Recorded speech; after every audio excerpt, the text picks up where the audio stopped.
Assalamualaikum warahmatullahi wabarakatuh. Selamat pagi anak-anak. Sehat semuanya? Alhamdulillah anak-anakku sehat semuanya. Siswa-siswi M Al-Falah selalu sehat. Karena apa? Karena tahu menjaga kesehatan. Baik anak-anak sekalian, pagi hari ini Bapak Edi Antoro akan mengajarkan tentang resensi. Ada pengertian, tujuan, hal yang diperhatikan, langkah-langkah, dan memahami. Anak-anak tahu tentang apa itu resensi? Resensi adalah tulisan yang berisi tentang ulasan. Segala sesuatu ulasan, baik itu buku, film, ataupun musik. Itu resensi. Jadi resensi adalah tulisan yang berisi tentang ulasan sesuatu hal. Tujuan dari resensi apa? Tujuannya satu, menginformasikan kepada halayak apakah buku yang diresensi layak dibaca atau tidak. Itu tujuan pertama, berarti menginformasikan buku itu layak dibaca atau tidak. Yang kedua adalah sebagai iklan atau promosi bahwa buku ini layak untuk dipromosikan. Itu tujuannya. Yang ketiga adalah hal yang harus diperhatikan. Hal yang harus diperhatikan dalam resensi satu, yaitu identitas buku.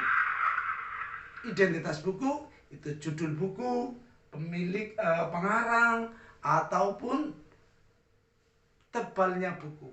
Ini identitas buku. Yang kedua adalah latar belakang buku.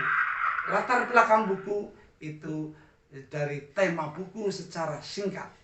Ini setiap buku pasti ada temanya secara singkat. Diperhatikan yang ketiga adalah jenis buku.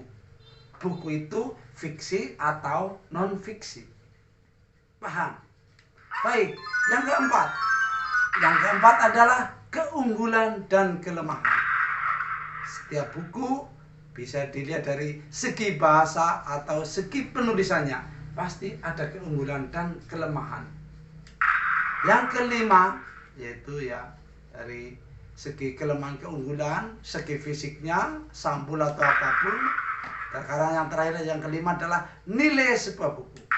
Nilai sebuah buku untuk membandingkan buku yang satu dengan buku yang lain. Buku yang ini dengan yang ini layak atau tidak untuk kita resensi atau kita promosikan. Langkah-langkah ini adalah cara meresensi. Yang keempat adalah langkah-langkah. Satu, memahami dan membaca buku yang diresensi. Dibaca, dipahami buku yang diresensi. Ini asik atau tidak untuk dibaca. Yang kedua adalah menentukan identitas buku. Buku yang diresensi ini identitasnya fiksi atau non-fiksi. Nah, sedangkan yang ketiga adalah membuat sinopsis atau ringkasan. Jadi kalau anak-anak meresensi sebuah buku, buku itu dibaca, dibikin ringkasan.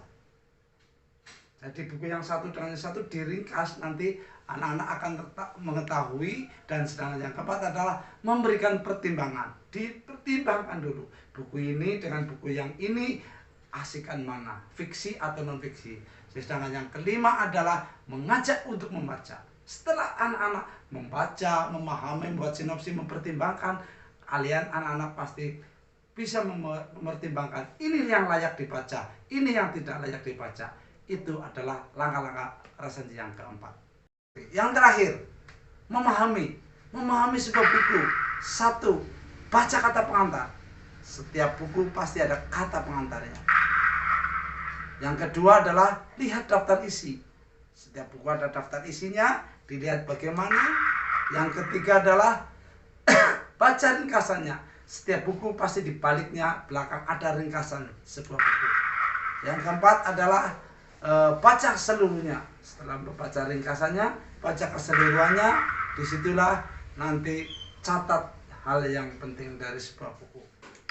Nah, itulah anak-anak sekalian, kita telah belajar resensi. Semoga anak-anak paham dan mengerti. Sekian dari saya, Bapak Ediantoro. Wassalamualaikum warahmatullahi wabarakatuh.